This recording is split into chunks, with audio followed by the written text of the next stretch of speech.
কোশ্চেনটা করছি 2 নম্বর অঙ্ক বলছে Shri Somnath Manna furnishes the following particulars of his income for the previous year 21-22 you are required to calculate income from other sources of Shri Somnath Manna for the assessment year 22-23 একদম exam পেপারে যেমন অঙ্ক দেয় সেরকম অঙ্কই চলছে এক্সামে এরকম অঙ্কই দেবে 4টে পয়েন্ট দিয়েছে বলছে director fees receive from ITC company 15,000 ঠিক আছে বলছে director fees receive from ITC company থেকে ডিরেক্টর ফিস পাচ্ছে 15,000 টাকা আমি তো বলেছিলাম যদি কোম্পানির এমপ্লয়ি হয় তাহলে স্যালারিতে যাবে আর যদি কোম্পানির এমপ্লয়ি না হয় ঠিক আছে এমপ্লয়ি না হয়ে যদি ডিরেক্টর হয় তাহলে কোথায় চলে যাবে ওটা আদার সোর্সে চলে যাবে ও তো বলছে ডিরেক্টর ফি পাচ্ছে আইটিসি কোম্পানি থেকে এটা আদার সোর্সের ইনকাম কি বুঝতে পারছিস তো এটা কোনো সমস্যা নেই নেক্সট বলে dividend from foreign company 18,000 foreign company থেকে আমি ডিভিডেন্ড পেয়েছি কত 18,000 টাকা ডিভিডেন্ড পেয়েছি ব্র্যাকেটে বলেছে expenses for the collection of dividend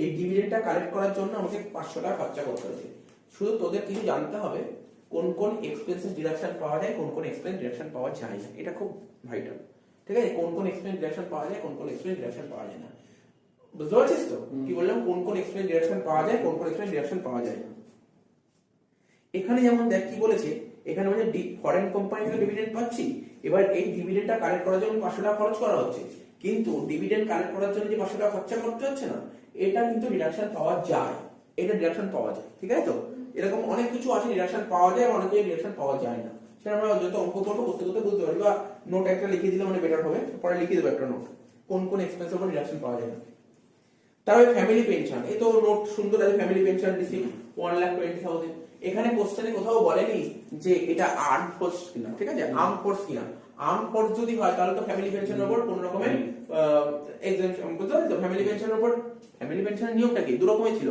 একটা আর্ম ফোর্স হয় আর একটা আদার্স হয় আদার্স এর জন্য তো ট্যাক্সেবল কিছু এক্সাম্পশন আছে বাকি ট্যাক্সেবল কিন্তু আর্ম ফোর্স হলে ফুললি ট্যাক্সেবল পুরোটাই এক্সেম তো এখানে তো কিছু বলেনি এখানে তো কিছু বলেনি তাহলে বলবো আদার্স তাহলে এটা ট্যাক্সেবল ঠিক আছে তারপরে বলে গিফট রিসিভ ফ্রম আ ফ্রেন্ডের থেকে গিফট পাচ্ছি ফ্রেন্ডের থেকে গিফটের নিয়ম দিয়ে দিয়েছি গিফটের নিয়ম দিয়ে দিয়েছি ফ্রেন্ডের থেকে গিফট পাচ্ছি কেন গিফটটা কেন পাচ্ছি আরে বন্ধু এসছে বিয়ে বাড়িতে এসছে বিয়ে উপলক্ষে গিফট করেছে বাহ বন্ধু খুব ভালো বন্ধু দেখ 60,000 টাকা গিফট করেছে বাহ আজকালকার দিনে এরকম বন্ধু পাওয়া যায় না 60,000 টাকা গিফট করেছে গিফট রিসিভ ফ্রম ফ্রেন্ড 3-4,000 টাকা গিফটই আসে না 60,000 টাকা গিফট করে দিয়েছে 60,000 ঠিক আছে তো গিফট রিসিভ ফ্রম আ ফ্রেন্ডের থেকে গিফট দিয়ে দেয় অনেক রিলেটিভই 60,000 টাকা গিফট দেয় না তো বন্ধু দিয়ে দিয়েছে গিফট 60,000 টাকা বোঝ gift receive from a friend on occasion of ম্যারেজে গিফট দিয়ে 60,000 টাকা ভালো বন্ধু ঠিক আছে তো দেখ 60,000 টাকা গিফট তো অঙ্ক দিতে তো ইজি অঙ্ক তো আরম্ভ করে ফেল একটা অঙ্ক আমি শুধু লিখে দিই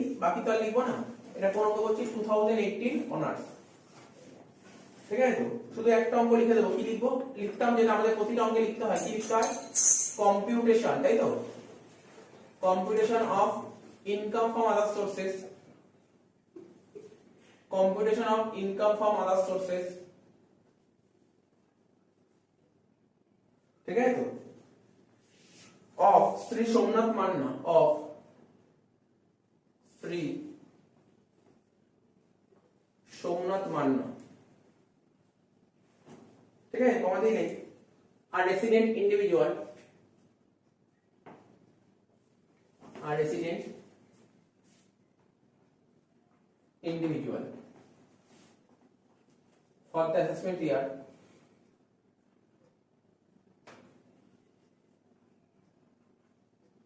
2022-23 relating to the previous year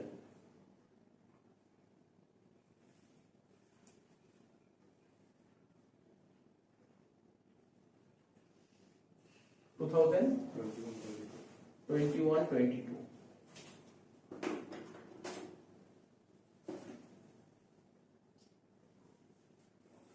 তো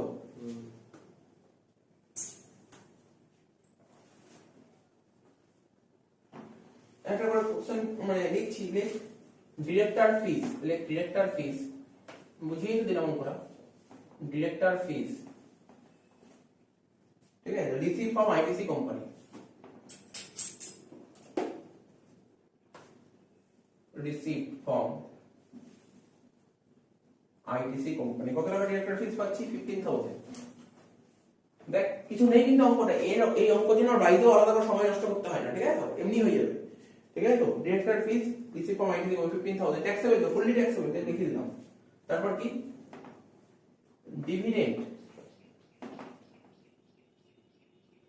from foreign company, dividend from foreign company, foreign company থেকে ডিভিডেন্ড পেয়েছি কত দেখ 18,000 ইনারলি, হ্যাঁ 18,000 ইনারলি। এর থেকে আমি বলেছিলাম ফরেন কোম্পানি থেকে ডিভিডেন্ড পেয়েছি 18,000, এই ডিভিডেন্ডটা কালেক্ট করার জন্য তোকে খরচা করতে হয়েছিল। শুধু এইটা মাথায় রাখবি, আমি অঙ্ক করছি বলে দেবো, কোনো অসুবিধা নেই। অ্যাকচুয়ালি আমাকে জানতে হবে ডিডাকশন কোন কোন আইটেমের উপর পাওয়া যাবে, কোন কোন আইটেমের উপর পাওয়া যাবে না। ফরেন কোম্পানি থেকে ডিভিডেন্ড কালেক্ট করেছে, এই ডিভিডেন্ড কালেক্ট করার জন্য আমার কিছু খরচা করতে হচ্ছে, এই খরচের এক্সেমশনটা পাওয়া যাবে কি পাওয়া যাবে না, এটা ডিপেন্ড করে, ঠিক আছে তো। তো কোন কোন জিনিসের উপর এক্সেমশন পাওয়া যায়, কোন কোন জিনিসের উপর এক্সেমশন পাওয়া যায়, ঠিক আছে তো। এরকম অনেক জিনিস আছে এক্সেমশন পাওয়া যায়, অনেক জিনিস আছে এক্সেমশন পাওয়া যায়। সেটা কি, ফরেন কোম্পানি থেকে যদি ডিভিডেন্ড পাই, ফরেন কোম্পানি ডিভিডেন্ড পেয়েছি, এই ডিভিডেন্ডটা কালেক্ট করার জন্য আমার কিছু খরচা করতে হচ্ছে, ঠিক আছে, আমাকে কিছু খরচা করতে হচ্ছে, এটার এক্সেমশনটা পাওয়া যাবে, ঠিক আছে তো, এটা মাথায় রাখতে হবে। লেস কি লিখবো, এক্সেমশন কত টাকা, কত টাকা বলেছে 500 টাকা, 8,000 থেকে 500 বাদ দিলে কত হচ্ছে 17,500 টাকা। নেক্সট ফ্যামিলি পেনশন, ঠিক আছে তো। তুই কখনো এইটা এক্সপেকটেশন করবি না ফ্যামিলি পেনশন কোনোদিন করে দেবে না, family pension of arm forces কোনোদিন দেবে না, কোনোদিন দেবে না। আর যদি দেয় তাহলে তো নিলি, তাই না, এ কোনোদিন দেবে না। ও ফ্যামিলি পেনশন শুধু ফ্যামিলি পেনশনই বলবে, ও বলবে না নর্মাল এমপ্লয়ি, আর্মড এমপ্লয়ি, বুঝতে পারলি তো, এরকম কিচ্ছু বলবে না। তা আমি তোকে কি বললাম, কোনোদিন দেবে না। হ্যাঁ দেবে না বলে দেবে না এরকম করে কথা দিতেও পারে, ও যদি মনে করে দিতে পারে, অনেকে জানে না, অনেকে এটা করেই যায় না, অনেকে তো করেই যায় না। তো আর্ম ফোর্স যদি তোর ফ্যামিলি পেনশন পায় সেটা পুরোপুরি এক্সেম্পটেড, মাথায় রাখতে হবে। আমি বলছি এটা কোনোদিন দেবে না, দিলে তো জেনে রাখলে ক্ষতি কোথায়, ঠিক আছে। তাহলে কি লিখলাম বল, family pension, family pension normal employee দিয়েছে, হ্যাঁ ফ্যামিলি পেনশন কত টাকা পেয়েছি বল, 1,20,000 ইনারে লিখবো, 1,20,000 ইনারে লিখবো, বুঝিস তো। দেখ এখানে তো বলে দিয়েছি 1,20,000 ডাইরেক্ট বলেছি, কোনো কোনো অঙ্কে বলতে পারে পার মান্থ বলে 12 গুণ করে দেবো। এবার এখানে এক্সেমশন পাওয়া যায়, এক্সেমশন পাওয়া যায়। আমি যদি বলি বল না কত নম্বর ধারায় এটা এক্সেমশন বলেছে, আন্ডার সেকশন, আরে ওই তো 56 থেকে 59 এর মধ্যে তো কোনো না কোনো একটা সেকশন হবে, ঠিক আছে। এক্সেমশনটা পাবে আন্ডার সেকশন বল 57 প্লাস রোমান 2, ঠিক আছে। আমি এখানে 1/3 of such income or 15,000 whichever is lower 15,000 হবে। ফ্যামিলি পেনশন লেস না এক্সেমশন পর সিএস 25 তোর সেকশন মানে রাখা উচিত, ঠিক আছে তো। Family pension less exemption, less exemption under section 57 2A, খুব সম্ভবত 2A পড়ছে মনে হচ্ছে, ঠিক আছে।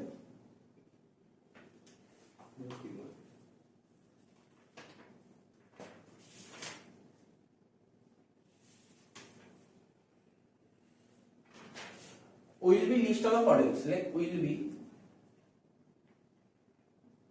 list of the following।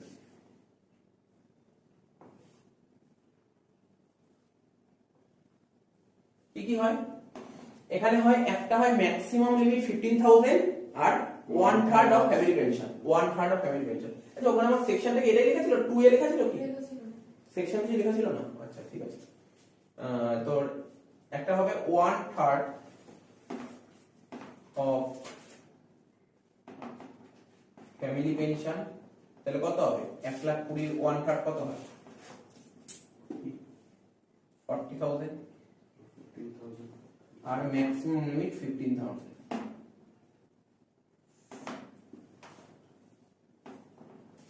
দুটোর মধ্যে লোয়ার কোনটা 15, তাহলে 1,20,000 থেকে 15 বাদ দিলে কত হবে 1,05,000, তাই না, কিছুই নেই। তার মানে এই পয়েন্টটা খুব ইম্পর্টেন্ট পয়েন্ট, পরীক্ষায় পাবেই ফ্যামিলি পেনশন, ঠিক আছে তো। আর কি দিয়েছে, আর কিছু নতুনত্ব কিছু দিয়েছে, আর বলেছে gift receive from a friend on occasion of marriage, বলার কিছুই নেই, অনেকবার বলেছে। তাহলে gift received from a friend,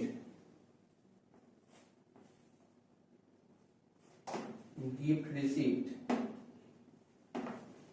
from a friend, gift received from a friend, ঠিক আছে, on occasion of marriage,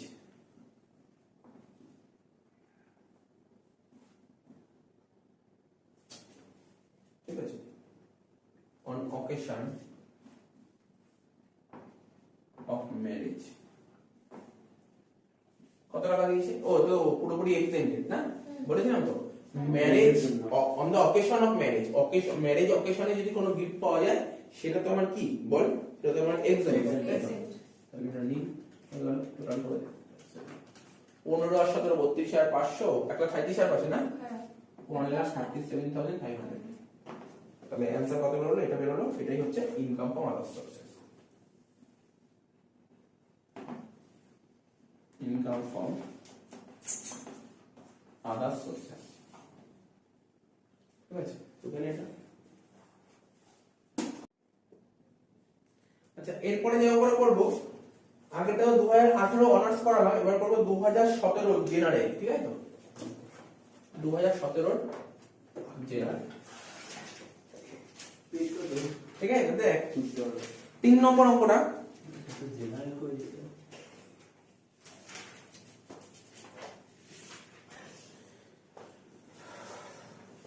দেখ কোশ্চেনটা কি বলছে, from the following information compute income from other sources of Mrs Sumana Das for the assessment year 22-23, assume, অ্যাজিউমটা কি বলেছে বাদ দে, অ্যাজিউমটা দরকার নেই। Dividend receive from foreign company, foreign company থেকে ডিভিডেন্ড পেয়েছি, এটা আমি আগেই বলেছি, ফরেন কোম্পানি থেকে ডিভিডেন্ড পেলে কি হয়, পুরোপুরি ট্যাক্সেবল। তারপর ফ্যামিলি পেনশন, আগেরটাই করলাম, ফ্যামিলি পেনশন নতুন করে বলার কিছু নেই, করে ফেলতে পারবি। তারপর বলছে interest received on fixed deposit, তাই তো? মানে এসবিআই ব্যাংকে তুই ফিক্সড ডিপোজিট করেছিস, সেখান থেকে ইন্টারেস্ট পাচ্ছি, তাহলে তো ফুললি ট্যাক্সেবল, তাই না? তারপর বলছে interest on post office savings bank account, এটা শিখিয়েছি। Interest on post office savings bank অ্যাকাউন্টের রুল কি ছিল, কত টাকা অবধি এক্সাম ছিল? 3,500, তাহলে আসবে না, তুই বুঝতে পারি তো? দেখ পরীক্ষার অঙ্ক, পরীক্ষায় কেমন অঙ্ক আসে, ঠিক আছে? দেখতেই পাচ্ছি, তাহলে করে ফেল অঙ্কটা। 1 নম্বর point, dividend receipt, dividend receipt from foreign company, dividend receipt from foreign company কত টাকা? 6,000। দেখ আগের অঙ্কটা কি বলেছিল, একটু মনে করে শোনার চেষ্টা করবি। আগের অঙ্কটা বলেছিল ডিভিডেন্ড কালেক্ট করার জন্য 500 টাকা খরচ করেছিলাম, এখানে বলেছে না, এখানে বললে এখানে এক্সাম্পশন নিতাম, তো বলেনি, তাই করলাম না, তো 6,000 টাকা লিখলাম। তারপর 2 নম্বর ফ্যামিলি পেনশন, বলছে 12,000 per month,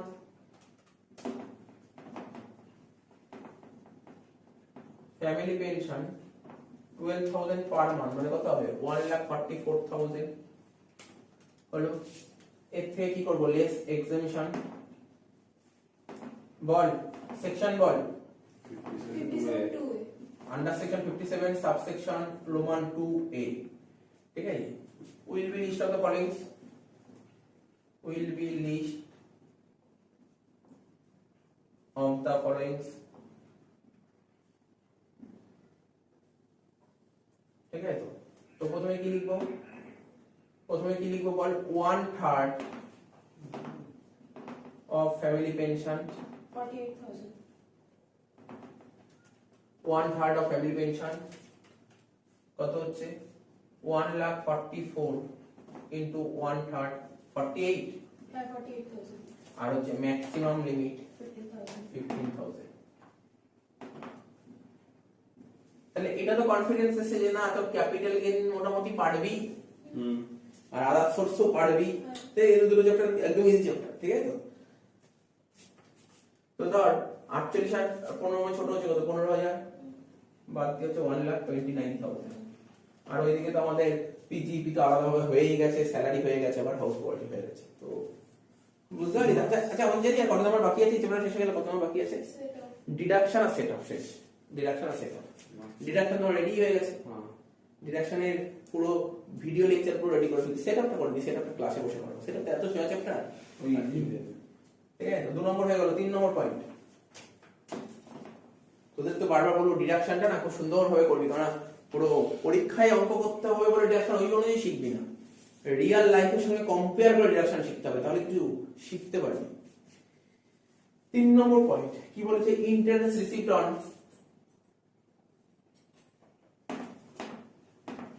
interest received on fixed deposit। এ দেখ এই চ্যাপ্টারটা এমনি তো তুই বোনাস চ্যাপ্টার, এই চ্যাপ্টার এমনি 5 মার্কস 5 পেয়ে যাবে, কিন্তু এই চ্যাপ্টারটা কবে লাগবে খুব কাজে, ফিফথ সেমিস্টার, খুব ইম্পর্টেন্ট আছে এই চ্যাপ্টার। তখন যদি বলিস ভুলে গেছি এই চ্যাপ্টার, তাহলে কোনো লাভ নেই, কারণ ফিফথ সেমিস্টারে যখন টোটাল ইনকাম শিখবি না, তখন আদার সোর্সের বিশাল ভ্যালু আছে। কারণ টোটাল ইনকামে যা অঙ্ক থাকবে আদার সোর্সের ম্যাক্সিমাম আইটেম থাকবে। তো আদার তখন যদি বলিস আদার সোর্স ভুলে গেছি, তাহলে আর কিছু সমস্যা, বিশাল সমস্যা হবে। আদার সোর্স ওখানে প্রচুর থাকবে, না টোটাল ইনকাম 15 নাম্বার থাকবে, 15 নাম্বার ছেড়ে দিতে হবে। ঠিক আছে, তো সেটা মাথায় রাখবি, কিন্তু এটা ভালো করে লাগবে কিন্তু। Interest received on fixed deposit from SBI, from SBI কত টাকা দিচ্ছে বল, 8000। নেক্সট তারপর বলেছে 4 নম্বর, ইন্টারেস্ট অন পোস্ট অফিস, ঠিক আছে তো, interest on post office savings bank account.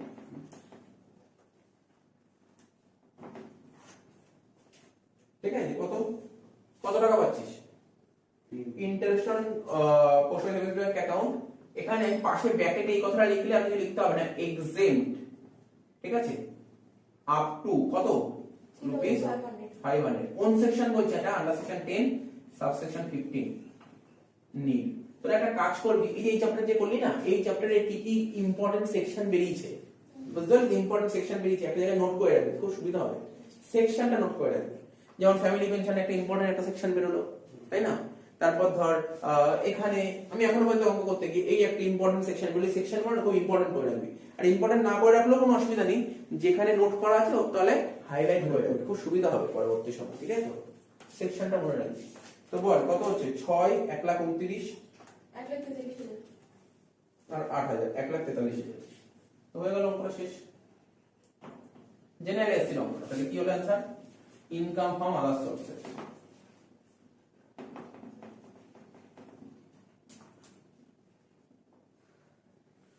হয়ে গেল, এই অঙ্কটা হয়ে গেল।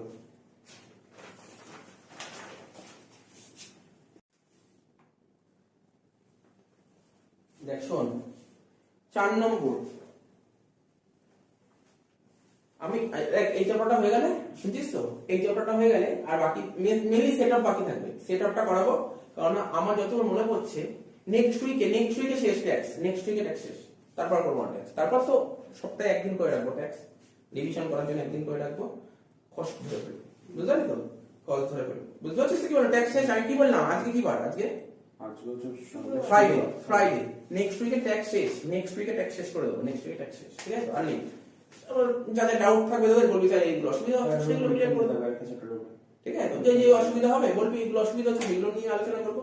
ডিডাকশনের তো ভিডিও রেডি হয়ে গেছে, সব ভিডিও রেডি হয়ে গেছে, ডিডাকশন বাড়িতে একটা একটা করে ভিডিও দেখবি, ডাউট থাকবে আসবি, আধ ঘন্টা বলে দেবো, এই বুঝতে ডাউট নেই। ডিডাকশন আমি ওরকম ভাবে তৈরি করেছি, 80C আরম্ভ করেছি, 80C 1.5 ঘন্টা 2 ঘন্টা টাইম নিয়েছি, পুরো ধরে ধরে একটা পয়েন্ট বুঝিয়েছি 80C। মানে 80C তে কতটা ইম্পর্টেন্ট আমি তো বারবার বলছি, রিয়েল লাইফে 80C বিশাল ইম্পর্টেন্স। ঠিক আছে, রিয়েল লাইফের কথা ভেবে করবি, শুধু ভাববি না আমার পরীক্ষায় 5 নম্বর আসবে, 5 নম্বর মতো অঙ্ক করতে হবে, তাহলে শেষ হয়ে গেলি। রিয়েল লাইফের কথা ভেবে অঙ্ক করতে হবে। ঠিক আছে, দেখ 4 নম্বর অঙ্ক যেটা বলছিলাম, এটা 2018 জেনারেল এসেছিল। ঠিক আছে, তো 2018 জেনারেল এসেছিল। তো কি বলছে, from the following information compute income from other sources of Mrs S Das for the assessment ইয়ার 2022-23। বলছে dividend receive from Indian company. এই তো বলেছিলাম, দেখ নতুন নিয়ম চেঞ্জ হয়েছে, 2020 সাল থেকে নতুন নিয়ম এসেছে। ইন্ডিয়ান কোম্পানি থেকে আগে কি নিয়ম ছিল, ইন্ডিয়ান কোম্পানি থেকে যদি তুমি কোনো ভারতীয় কোম্পানি থেকে যদি তুমি কোনো লভ্যাংশ পাও, ইন্ডিয়ান কোম্পানি থেকে ডিভিডেন্ড পেলে, এটা আগে ছিল এক্সেম্পট, যদিও কন্ডিশন ছিল তখন আগে এক্সেম্পট ছিল, কিন্তু বর্তমানে তোরা যে বছর অঙ্ক দিবি মানে পরীক্ষা বসবি, তো সেখানে ইন্ডিয়ান কোম্পানি থেকে ডিভিডেন্ড পেলে কি হবে, ফুললি ট্যাক্সেবল। কথা রাখবি, ফুললি ট্যাক্সেবল, কোনো সন্দেহ নেই। তার মানে স্যার কোশ্চেনে যত টাকা দেবে তত টাকা বসিয়ে ব্যাস, মাথায় রাখবি। Let dividend received from an Indian company dividend received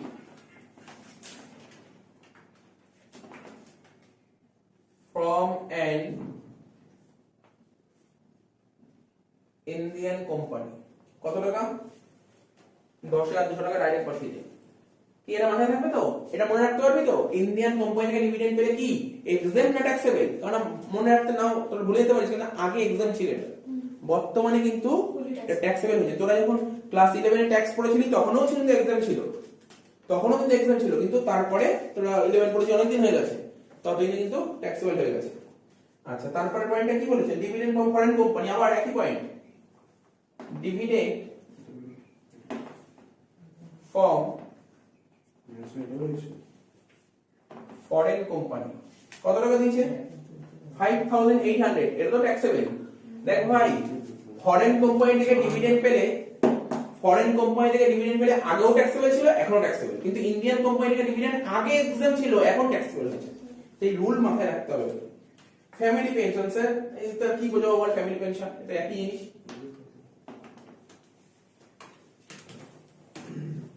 like family pension receipt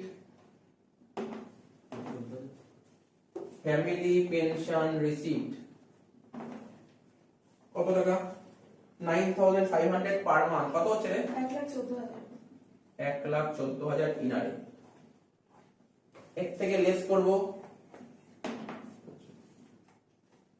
exemption under section 57 subsection 2a will be list of the following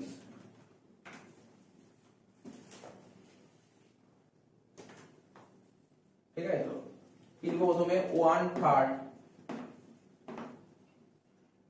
of family pension 38,000 কত হচ্ছে 1,14,000 এর 1/3 করলে কত হচ্ছে 38 38,000 আর ম্যাক্সিমাম লিমিট 15,000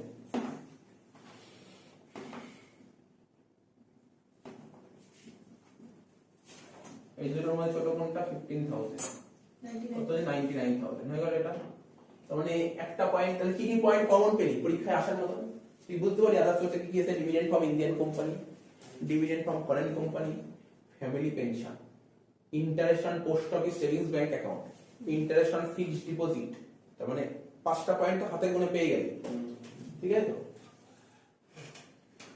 নেক্সট পয়েন্ট বলেছে income from agricultural land lake 4 number income from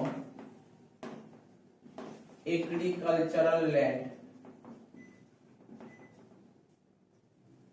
ঠিক আছে তো income from agricultural land in Bangladesh ঠিক আছে তো মানে কি বলেছে fully taxable outside India বলছে এগ্রিকালচার ল্যান্ড মানে কি কৃষি জমি যদি ভারতে থাকে তাহলে সেটা এক্সেম্ট ভারতে কৃষি জমি আছে কিন্তু কৃষি জমি কোন দেশে আছে ফরেনে আছে তাহলে তো এটা ট্যাক্সেবল মানে নন এগ্রিকালচার ইনকাম ঠিক আছে তাহলে কত টাকা দিয়েছে বল 15,000 টাকা বাংলাদেশ ঠিক আছে তো টোটাল করতে হবে এখানে 1,30,000 এটা হচ্ছে ইনকাম ফ্রম আদার সোর্সেস ঠিক আছে income from other sources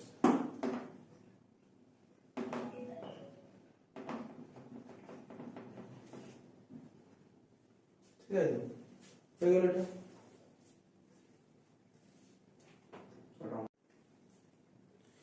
next অঙ্ক বলেছে 2015 সালে অনার্সে এসেছিল অঙ্কটা ঠিক আছে তো কি বলছে mister Mithun Mukherjee furnish the following information for the financial year 21-22 মানে প্রিভিয়াস ইয়ার ডিরেক্টর ফিস বলে দিয়েছে তো ডিরেক্টর ফিস তো আলাদা সোর্সে আসে এটা আগেই বললাম নতুন করে বলার কিছু নেই ইন্টারেস্ট অন পোস্ট অফিস ভালো করে শোন interest on post office savings bank deposit মত করলাম এটা তো এক্সাম হবে কেন এক্সাম হবে 700 টাকা দিয়েছে তাই না 3,500 টাকা অবধি এক্সাম হবে এটাও এক্সাম হবে রেন্ট রিসিভ ফ্রম সাবলেটিং হাউস ঠিক আছে তো রেন্ট রিসিভ ফ্রম সাবলেট কোন রে আসে সাবলেট কোথায় সাদা সোর্সে আসে তো চল আরম্ভ করি একটা করে প্রথমে লিখি 1 নম্বর লিখি ডিরেক্টর ফিস 1 নম্বর লিখি ডিরেক্টর ফিস কত টাকা দিয়েছে ডিরেক্টর ফিস 22,000 আউটারে number 2, interest on post office,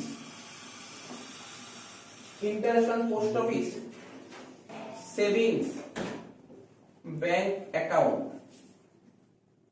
ঠিক আছে তো, ব্র্যাকেটে লিখে দে এক্সেম্পট, ব্র্যাকেটে এক্সেম্পট আন্ডার সেকশন 10 সাবসেকশন 15, তাই তো।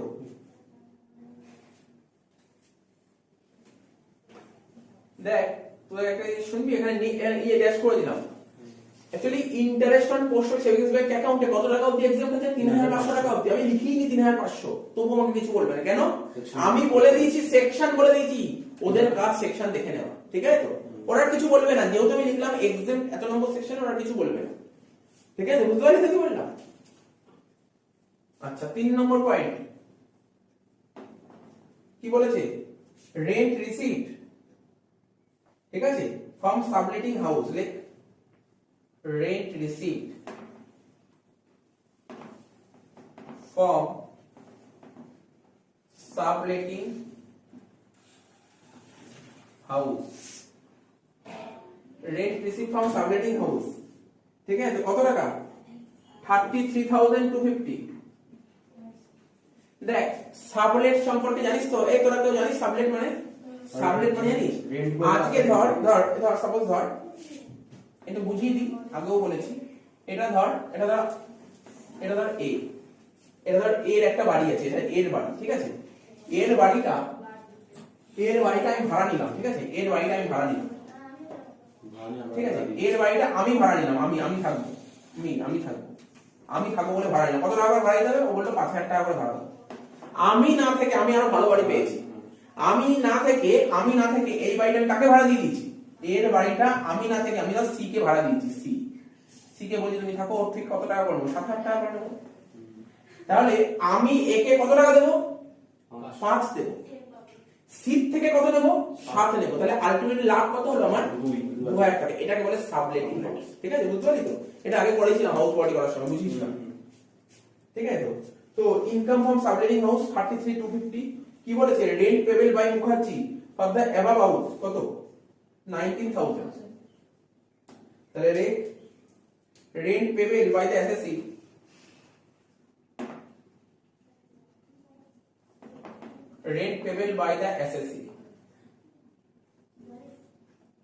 কত টাকা? Rent payable by the SSC কত? 19,000 ইনারে।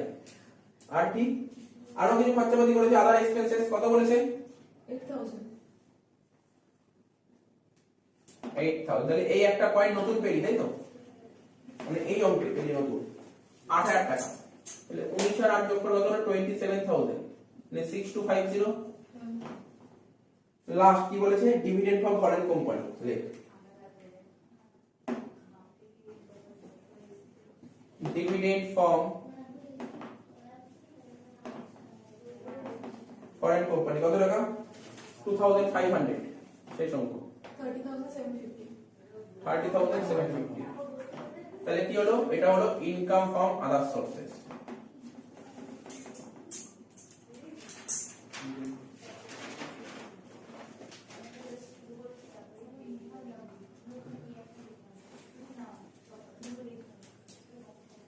ঠিক আছে তো, হয়ে গেল, শেষ। তাহলে কটা অঙ্ক বললাম? আজকে 4টে অঙ্ক।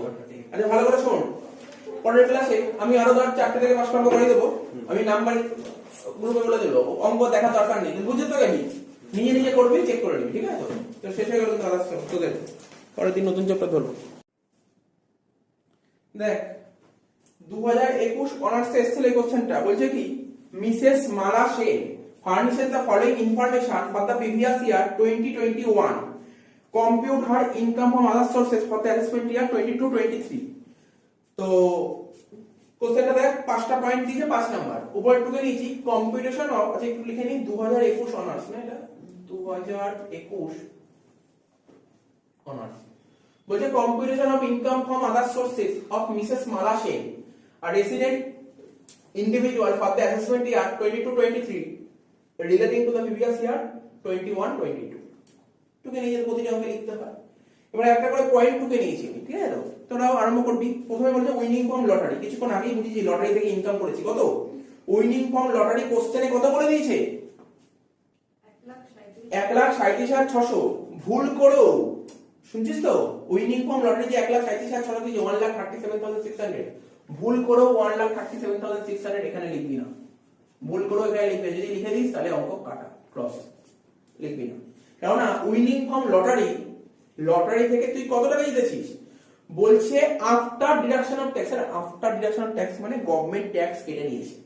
সাপোজ তোর ধর লটারি থেকে ধর 100 টাকা টোটাল পাওয়ার কথা, এটা ধর গ্রস, এটা কি গ্রস, মোট গ্রস মানে মোট এই টাকাটা পাওয়ার কথা। গভর্নমেন্ট কত টাকা কেটে নিয়েছে স্যার? 31.2। স্যার 31.2 কেন কাটলো? 30% কাটার কথা। শোন, কত পার্সেন্ট টাকা কাটা?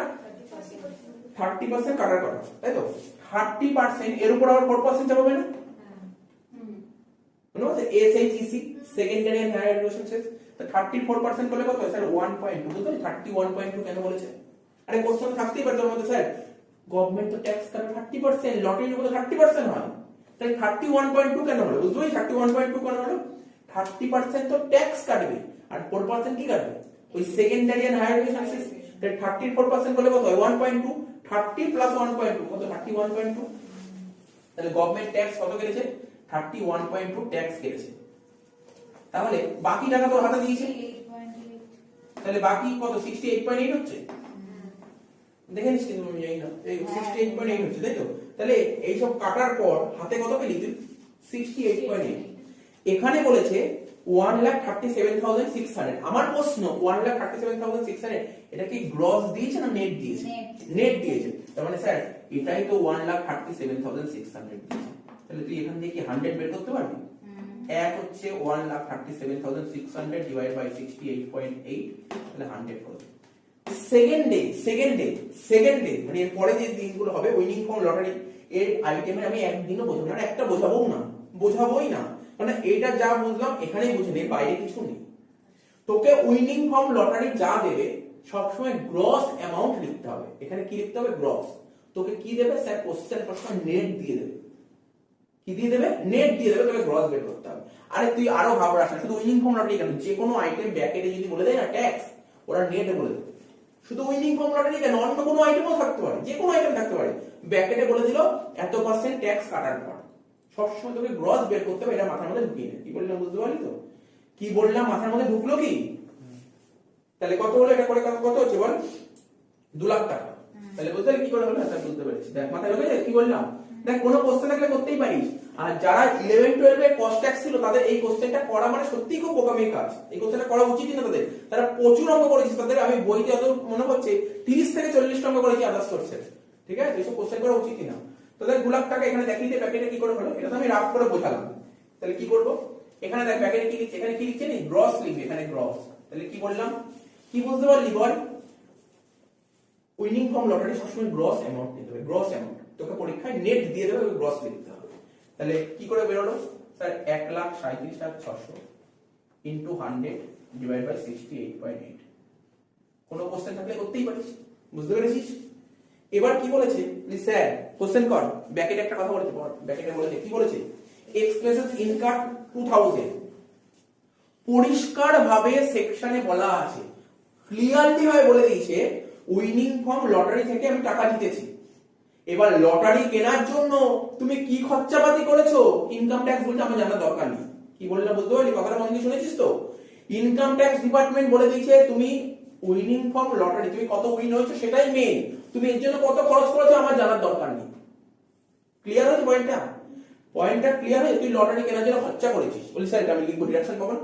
বলছো আমার ইনকাম ট্যাক্স বলতে আমার জানার দরকার নেই তুমি কত খরচ করেছো, তুমি টাকা জিতেছো এটাই বড় জানার দরকার, আর কি জানার দরকার নেই। কি বললাম বুঝতে পারলি? তার মানে স্যার তার মানে কি এক্সপ্রেস ইনকাম 2000 ফাও দিয়েছে? সত্যি কথা বলতে এটা ফাও দিয়েছে, এটা কাজের জিনিস না। ঠিক আছে তো? তো এটা কেন দিয়েছে? অনেকে ভুল করতে পারে। কি ভুল করতে পারে? ও তো সব বুঝলো, 2 লাখ টাকা লিখলো লেস এক্সপেন্সেস 2000, তার ভুল হয়ে গেল। বুঝতে পারলি কি বললাম?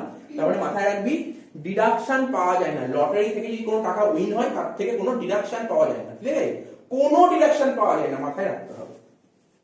ঠিক আছে তো? তারপর কি বলেছে? বি নম্বর বলেছে 40,000 টাকা receive as interest from government securities. Government security বুঝি, গভর্নমেন্ট সিকিউরিটিতে আমি টাকা লাগিয়েছি, গভর্নমেন্ট সিকিউরিটি কিনেছি, সেখান থেকে আমাকে ইন্টারেস্ট দিচ্ছে। কত টাকা ইন্টারেস্ট দিচ্ছে গভর্নমেন্ট সিকিউরিটি থেকে বল? কি রে বল কত টাকা ইন্টারেস্ট দিচ্ছে গভর্নমেন্ট সিকিউরিটি? 40,000। এই যে আমি তো এখান থেকে ইন্টারেস্ট ইনকাম করলাম, ইন্টারেস্ট কামালাম, তার জন্য আমার কিছু খরচা করতে হয়েছিল। স্যার এর কি এক্সাম্পশন পাওয়া যাবে? কিছু কিছু জিনিসের দেখ ভালো করে শোন, এদের শোন, কিছু কিছু জিনিসের উপর এক্সাম্পশন পাওয়া যায়, কিছু কিছু জিনিসের উপর এক্সাম্পশন পাওয়া যায় না। ঠিক আছে? তো এই যে গভর্নমেন্ট সিকিউরিটি থেকে যদি তুমি ইন্টারেস্টটা ইনকাম করো, তার থেকে এক্সাম্পশন পাওয়া যায়। তাহলে কার উপর এক্সাম্পশন পাওয়া গেল না বুঝলি? কার উপর পাওয়া গেল না এক্সাম্পশনটা? উইনিং ফার্ম, উইনিং ফার্ম লটারিতে কোনো এক্সাম্পশন পাওয়া যায় না। ঠিক আছে? কিন্তু গভর্নমেন্ট সিকিউরিটি থেকে যদি তুমি ইন্টারেস্ট কামাও, ঠিক আছে, এর জন্য কোনো যদি তুমি এক্সপেন্সেস করো, সেটা কিন্তু এক্সাম্পশন পাবো। কি বললাম বোঝা গেল তো? তো এগুলো তোকে জানতে হবে। মাইনাস দিয়ে লিখবি কালেকশন চার্জেস।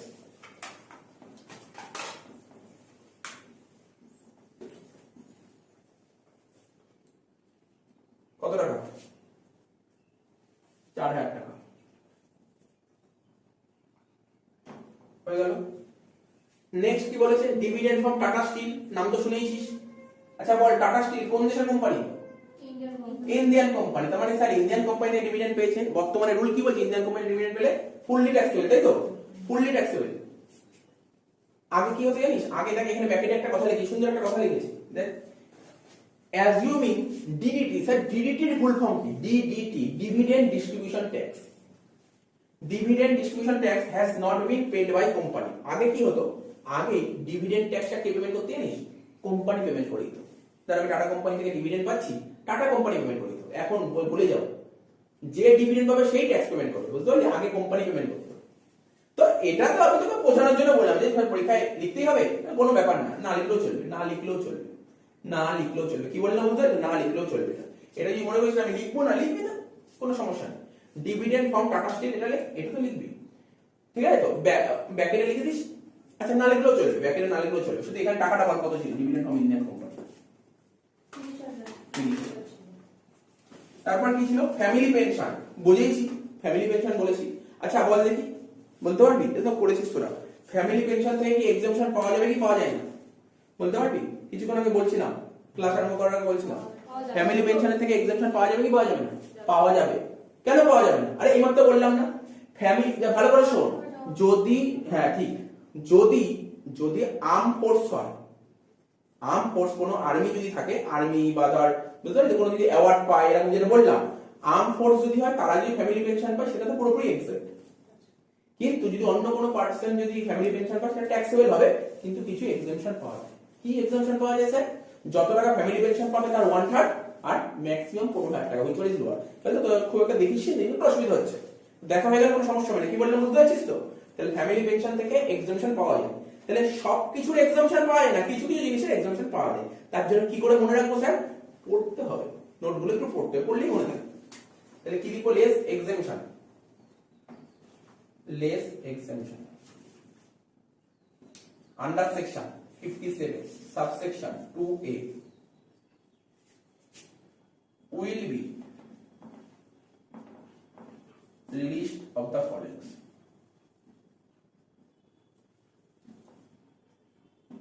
তাহলে কি কি হবে এখানে? কি কি পাবো? একটা হচ্ছে 1/3 of ফ্যামিলি পেনশন। তো বল ফ্যামিলি পেনশন কত ছিল?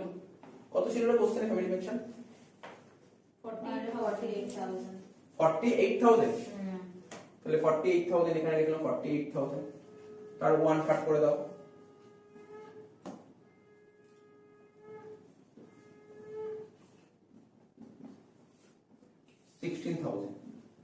আর কি ছিল? ম্যাক্সিমাম লিমিট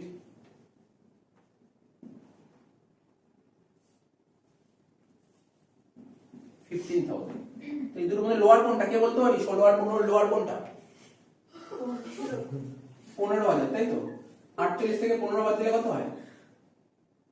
33 না 33,000। অনেক সোজা কোশ্চেন করেছে, এই দুটোর মধ্যে লোয়ার কোনটা? 16 আর 15 এর মধ্যে লোয়ার কোনটা? ঠিক আছে?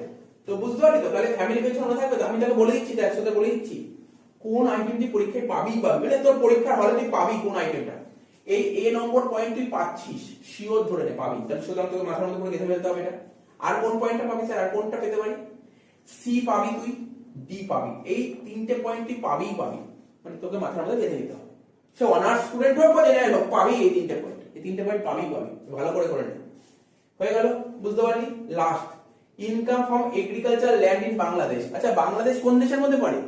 দেশের মধ্যে পড়ে নাকি ফরেনে পড়ে? বাংলাদেশ ফরেন। আচ্ছা বাংলাদেশ ফরেনে পড়ে। তাহলে income from agricultural land in Bangladesh মানে এগ্রিকালচার ল্যান্ড মানে কি? কৃষি জমি।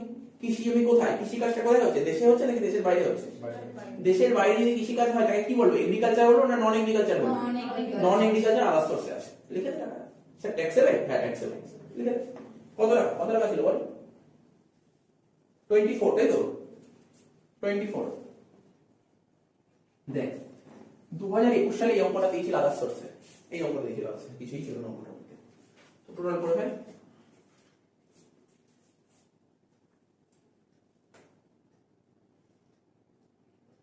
তিন লাখ 23 করে দেখ। 3,23,000 এটা হচ্ছে তোর income from other sources.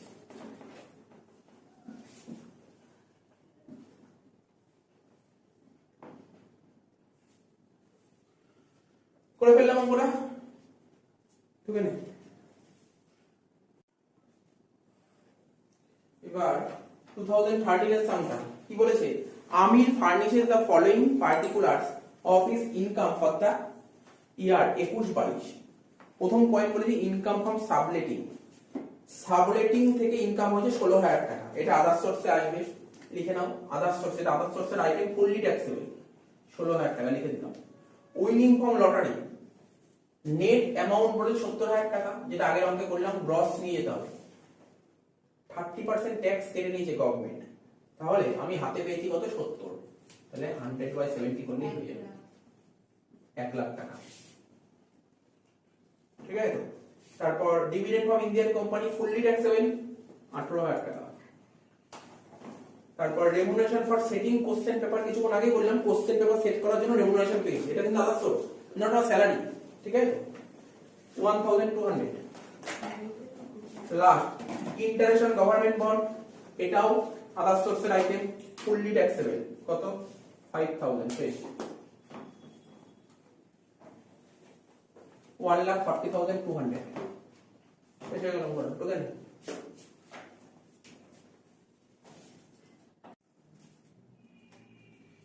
Next অঙ্ক 2015 এসেছিল, বলছে Mister Sukhram are retired employee furnishes the following particulars of his income for the previous year 21-22। বলছে dividend receive from N Indian company. Indian company থেকে ডিভিডেন্ড পেয়েছে, এটা তো ফুললি ট্যাক্সেবল 15,000 লিখে দেবো। নেক্সট বলেছে কি dividend receive from a foreign company, এটাও ফুললি ট্যাক্সেবল লিখে দেবো, ঠিক আছে? তারপর ইনকাম ফ্রম লটারি 30% ট্যাক্স কাটার পর বলছে 1,05,000। আমাকে এখানে সবসময় গ্রস অ্যামাউন্ট লিখতে হয়, তাহলে 1,05,000/70 × 100 কত হচ্ছে? 1,50,000, তাই তো? তারপর হচ্ছে income from agriculture land situated in Bangladesh, এটাও নন এগ্রিকালচার ইনকাম মানে আদার সোর্সের আইটেম, চলে আসবে ফুললি ট্যাক্সেবল 25,000 টাকা। তাহলে 25 আর 25 50 আর 1,50,000 মানে 2 লাখ টাকা, তাই তো? হয়ে গেল আদার সোর্স ইনকাম 2 লাখ টাকা। দেখতে পাচ্ছিস তো কত ইজি ইজি অঙ্ক, কিছুই নেই অঙ্কগুলোর মধ্যে।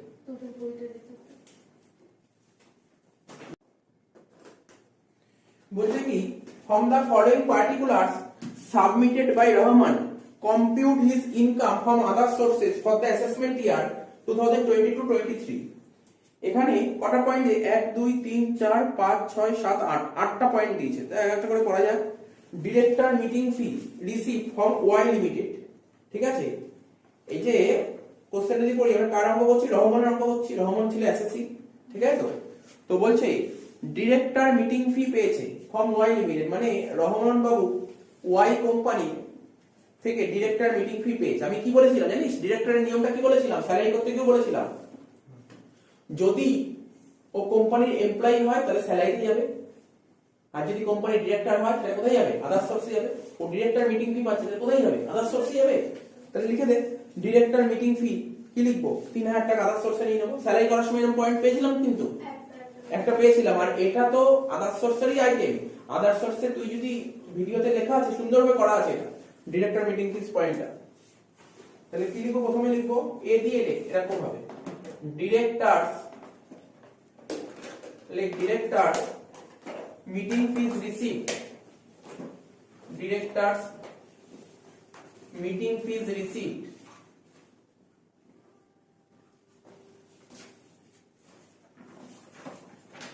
ঠিক আছে তো from Y limited form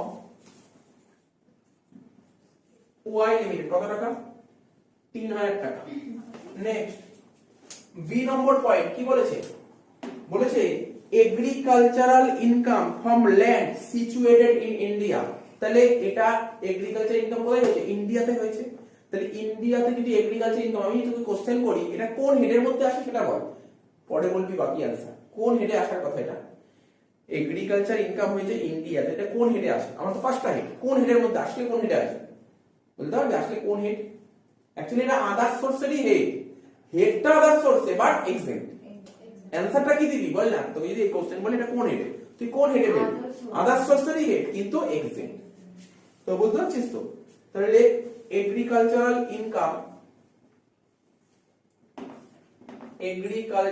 income from land situated in India exempt এখানে লিখছি exempt আচ্ছা কত নম্বর ধারায় বলেছে exemptটা আন্ডার সেকশন 10 সাবসেকশন 1 সি নম্বর পয়েন্ট বলছে কি এগ্রিকালচারাল ইনকাম ফ্রম নেপাল এটা কোন দেশ ফরেন তাহলে এটা কি হবে ট্যাক্সেবল তাহলে এগ্রিকালচারাল ইনকাম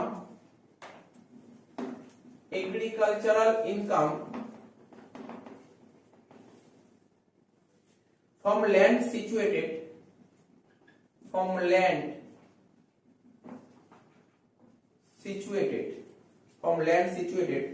outside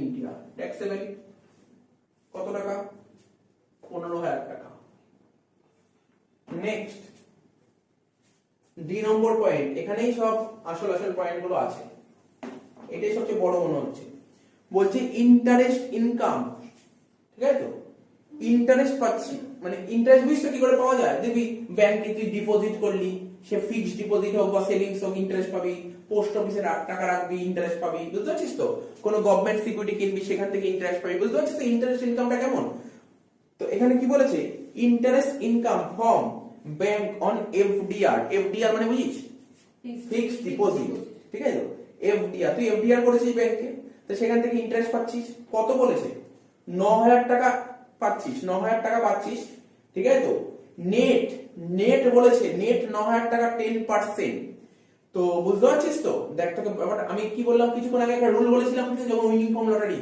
আমি বলেছিলাম যখনই এরকম নেট দেবে আমাকে সবসময় কোথায় নিয়ে যেতে গ্রসে নিয়ে যেতে হবে মানে তুই ভাব অ্যাকচুয়ালি তোর ইন্টারেস্ট পাওয়ার কথা 10000 টাকা গ্রস টোটাল 10000 টাকা পাওয়ার কথা 10% তোর থেকে ট্যাক্স কেটে নিয়েছে 10% ট্যাক্স কেটে নিয়ে 9000 টাকা পাচ্ছিস তাহলে এখানে যে আদার সোর্স করবি না এখানে তোকে টোটাল গ্রস অ্যামাউন্ট শো করতে হবে জানিস তো ফিক্সড ডিপোজিট করলে সেখান থেকে ইন্টারেস্ট পাওয়া যায় তো তার উপর কিন্তু গভর্নমেন্ট ট্যাক্স নেই একটা ঠিক আছে গভর্নমেন্ট একটা ট্যাক্স নেই তো এখানে বলছে 10% ট্যাক্স কাটার পর 9000 টাকা পেয়েছিস তাহলে তোর টোটাল টাকা কত পেয়েছিস 10000 টাকা তো এটাই বলছি তাহলে সবসময় ঘাবড়ে যাবি না বলি স্যার এটা কি হবে আমি একটা তোদের একটা ছোট্ট টোটকা বলে দিয়েছিলাম ব্যাকের যে এরকম পার্সেন্টেজ দিয়ে দেয় তাহলে সবসময় গ্রস অ্যামাউন্ট করবি বলেছিলাম না তো এটাই তাহলে কি লিখবি ইন্টারেস্ট অন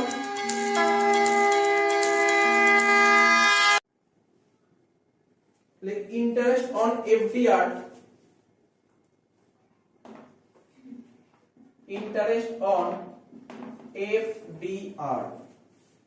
ঠিক আছে তো প্রশ্ন গ্রস লিখতে ব্র্যাকেটে গ্রস লিখতে হবে 9000 বাই 90 তাই তো ইনটু 100 কত হবে 10000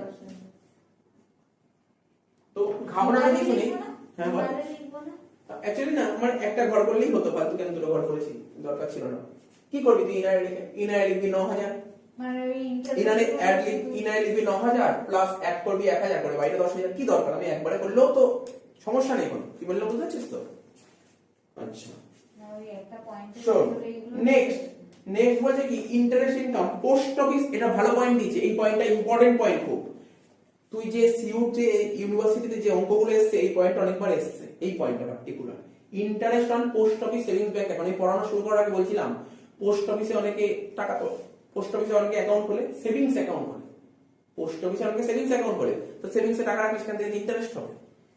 তো ইন্টারেস্ট কত টাকা হয়েছে? 600 টাকা। এটা এক্সাম স্যার কেন এক্সাম? দেখ রুল বলছে সিঙ্গেল অ্যাকাউন্ট যদি খোলা থাকে তাহলে 3500 টাকা পর্যন্ত এক্সাম, আর যদি ডবল অ্যাকাউন্ট বা জয়েন্ট অ্যাকাউন্ট থাকে 7000 টাকা পর্যন্ত এক্সাম। তাহলে এখানে কত টাকা পেয়েছে? 600 টাকা। তাহলে কি এক্সাম হবে কি হবে না? এক্সাম। তাহলে বুঝতে পারলি তো, এটা কিন্তু পয়েন্ট মাথায় রাখতে হবে। কেন বলছি এই পয়েন্টটা খুব ইম্পর্টেন্ট পয়েন্ট, কারণ আমাদের সিউর আন্ডারে অনেকবার এসছে এই পয়েন্টটা, ঠিক আছে তো? এই পয়েন্টটা ইম্পর্টেন্ট পয়েন্ট। তাহলে কি লিখবো বল? ই দিয়ে interest on post office savings bank account.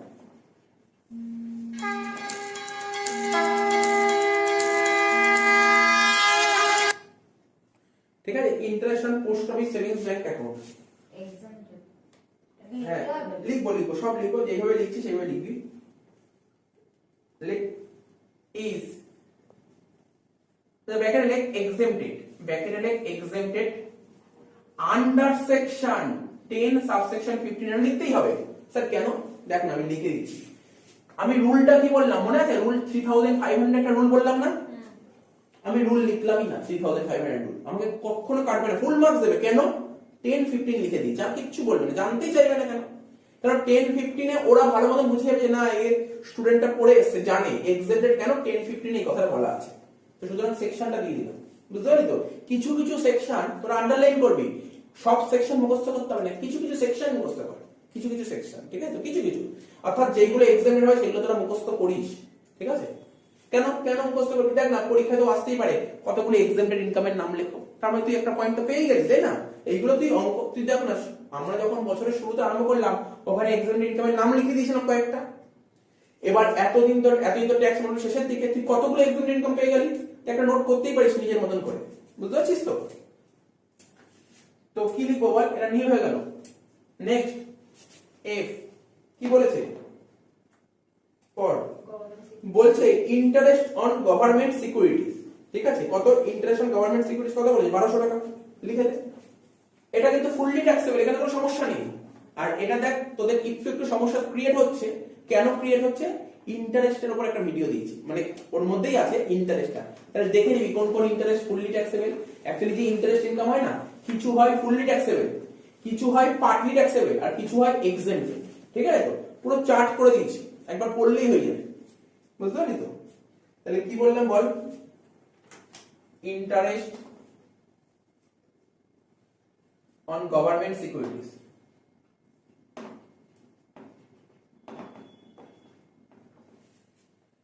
Interest on government securities কত? 1200 টাকা। নেক্সট কি বলেছে? জি নতুন পয়েন্ট মানে এইগুলো তো জেনে রাখা কত সুবিধা জানিস তো? পরীক্ষায় যদি সাপোজ ধর পরীক্ষার হলে গেছিস, কোনো একটা আনকমন পয়েন্ট পেয়ে গেলি, এর মধ্যেই পাবি কিন্তু আনকমন পয়েন্ট। দেখ কি বলেছে? ইন্টারেস্ট অন পিপিএফ আইডিয়া আছে? Public provident fund. Provident fund 4 রকমের বলেছিলাম, পিপিএফ, ঠিক আছে? Public provident fund, statutory provident fund, তারপর রিকগনাইজ, আনরিকগনাইজ, 4টে প্রভিডেন্ট ফান্ড। এটা পিপিএফ বলেছে। পিপিএফ ফান্ডে কেউ টাকা রাখলো, সেখান থেকে ইন্টারেস্ট পাচ্ছে, ঠিক আছে তো? এটা কিন্তু এক্সেম্পটেড। কি বললাম মাথায় রাখতে হবে কিন্তু, পিপিএফ এ টাকা রাখলাম সেখান থেকে ইন্টারেস্ট পাচ্ছি, এটা কিন্তু এক্সেম্পটেড। তো লিখে দে। তাহলে কি লিখবি? Interest on PPF. এটা সব নোট লেখা আছে ওর মধ্যে। ইন্টারেস্ট অন পিপিএফ ব্র্যাকেটে লিখলাম এক্সেম্পটেড। সেকশনটাই পরে লিখে দেবো, যা এক্স্যাক্টলি এখন মাথায় নেই, ঠিক আছে তো? তারপর বলছে কি ইন্টারেস্ট অন এনএসসি, ঠিক আছে? ইন্টারেস্ট অন এনএসসি জিএইচ কি লিখবো? Interest on NSC. NSC full form বলতে পারবি? National saving certificate. National saving certificate, ঠিক আছে? দেখ অনেকে এনএসসি পারচেজ করে, এনএসসি কিনতে পারে, এনএসসি কিনলে তার উপর একটা ইন্টারেস্ট পাওয়া যায়, এটা ফুললি ট্যাক্সেবল। কি বললাম? এটা ফুললি ট্যাক্সেবল। কিন্তু আমরা যখন এরপরে আবার শিখবো ডিডাকশন, যখন শিখবো তখন আবার এটা নিয়ে আলোচনা করবো, ওরা নিয়ে আলোচনা করবো। এনএসসি কিনলে কোথায় যাবে? 80C তে যায়। এনএসসি কিনলে 80C তে যাবে। আবার এনএসসি কিনলে তার উপর একটা ইন্টারেস্ট পাবো, সেটা আবার আদার সোর্সে আসবে। এইচটিসি তেও যাবে এটা। এই যে এনএসসি কিনলাম সেখান থেকে ইন্টারেস্ট পাচ্ছি না, এটা তো আদার সোর্সে আসলো, এটা আবার এইচটিসি তেও যাবে। তোমরা শিখবো, চিন্তা করিস না। এইচটিসির উপর আমি দুটো ক্লাস রেডি করেছি, দুটো ক্লাস রেডি করেছি, খুব সুন্দরভাবে করেছি এইচটিসির উপর ক্লাসটা। ঠিক আছে তো? ইন্টারেস্ট অন এনএসসি, ঠিক আছে তো? এই যে এইট ইস্যু দিয়েছে, এটা কিছুই না, তোকে পরীক্ষায় যখন কোশ্চেন সেট করবে না বলে দেবে ইন্টারেস্ট অন এনএসসি ব্র্যাকেটে এইট ইস্যু কথাটা বলে দেবে, ঠিক আছে তো? এটাই বলে দেবে এইট ইস্যু 3000, লিখে দে 3000। আয় তাহলে কতগুলো পয়েন্ট পেলি মনে রাখবি।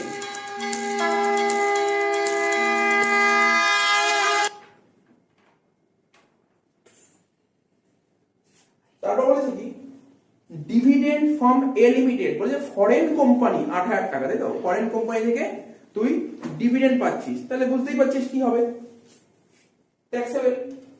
Dividend from A limited, A লিমিটেডটা কি ছিল sir? Foreign company. A limited কি ছিল তোর? Foreign company. কত টাকা? 8000 টাকা, লিখে দে, ফুললি ট্যাক্সেবল তো। তারপর জে, যেতে কি বলবে? ডিভিডেন্ড ফ্রম বি লিমিটেড, ঠিক আছে? Dividend from B limited,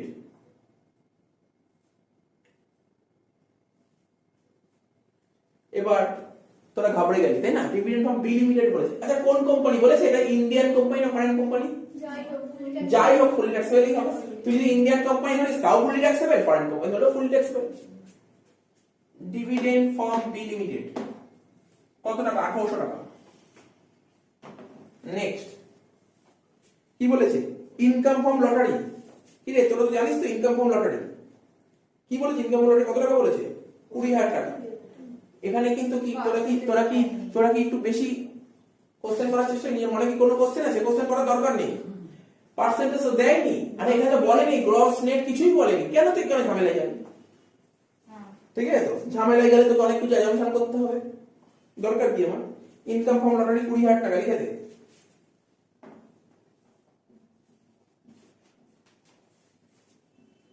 income from lottery 20000 টাকা। এল নম্বর পয়েন্ট কি বলেছে? Rent from subletting of a flat. এই কিছুক্ষণ আগে বললাম সাবলেটিং হাউস, তাই না? রেন্ট রিসিভ ফ্রম সাবলেটিং কত টাকা? 12000 টাকা। লেখ rent receive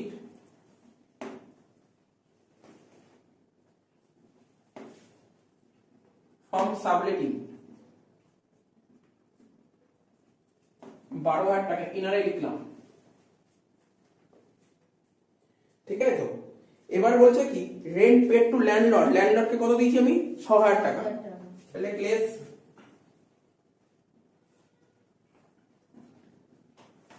rent paid two landlord 6000 টাকা। আর কি লেস করতে বলেছে? নিচে বলছে রহমান স্পেন্ড রিয়ালাইজিং দ্য রেন্ট, ঠিক আছে তো? রেন্টটা রিয়ালাইজ করার জন্য 600 টাকা খরচা করেছে, ঠিক আছে তো? তাহলে রিয়ালাইজেশন এক্সপেন্সেস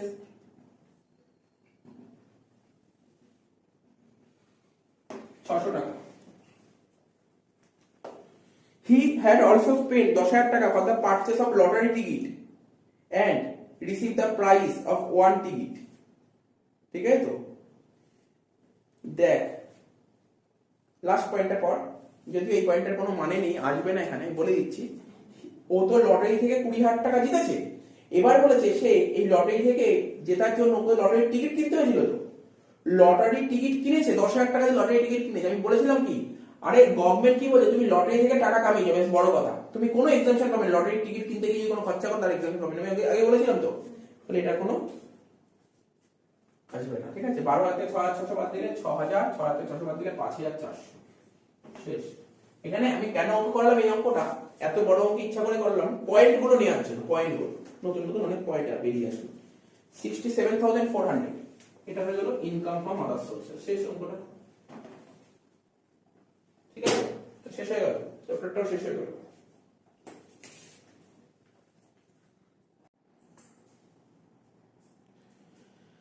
দেখো আমাদের তো ইনকাম ফ্রম আদার সোর্স চলছিল, এর মধ্যে একটা টপিক নিয়ে অনেকেরই একটু কিছু না কিছু ডাউট আছে, সেটা হচ্ছে গিফট টপিকটা নিয়ে, ঠিক আছে?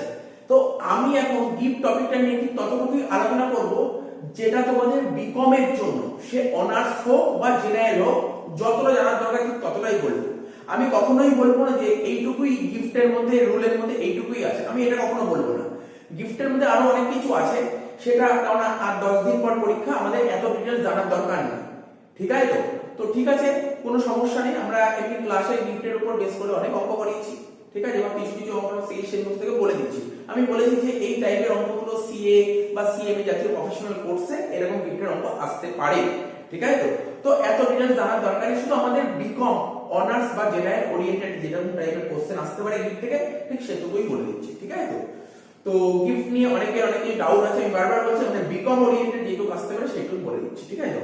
আমাদের খাতায় আগে অলরেডি নোট লেখানো ছিল, সেই নোটটা নিয়ে আমরা ডিসকাস করব। সেই নোটটাই তোমরা, তোমাদের যে খাতা আছে খাতাটা তোমরা খুলতে পারো। কি লেখা ছিল? গিফট, ঠিক আছে? গিফট দেখো আমি তোমাদের বুঝিয়ে দিচ্ছি ব্যাপারটা।